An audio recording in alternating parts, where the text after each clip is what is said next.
ಅಡಿ ಚಲೋ ಮಾಡಿ.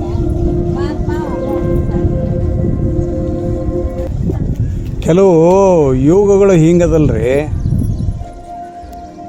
ಮನಸ್ಸು ಮೊದಲು ಕಂಟ್ರೋಲ್ ಇಟ್ಕೋಬೇಕು.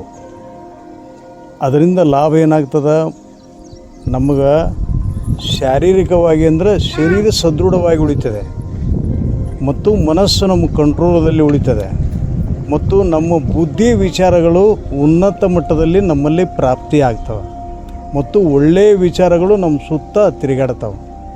ಇದರ ಜೊತೆಗೆ ಒಳ್ಳೆಯ ವಿಚಾರಗಳಿದ್ದು ಅಂದರೆ ದಿನನಿತ್ಯ ನಮ್ಮ ಜೀವನದಲ್ಲಿ ಜೀವನವನ್ನು ಸಾರ್ಥಕತೆ ಮಾಡ್ಕೋಬೇಕಾಯ್ತಂದ್ರೆ ಒಳ್ಳೆಯ ಕೆಲಸಗಳನ್ನು ಮಾಡಬೇಕಾಯ್ತಂದ್ರೆ ನಮ್ಮ ಮನಸ್ಸು ಕಂಟ್ರೋಲ್ ಇರಬೇಕು. ಮನಸ್ಸು ಕಂಟ್ರೋಲ್ ಇರಬೇಕಾಯ್ತಂದ್ರೆ ಇಂಥ ಯೋಗಗಳನ್ನು ನಾವು ಪ್ರತಿನಿತ್ಯ ಆಚರಣೆಯಲ್ಲಿ ತರಬೇಕು.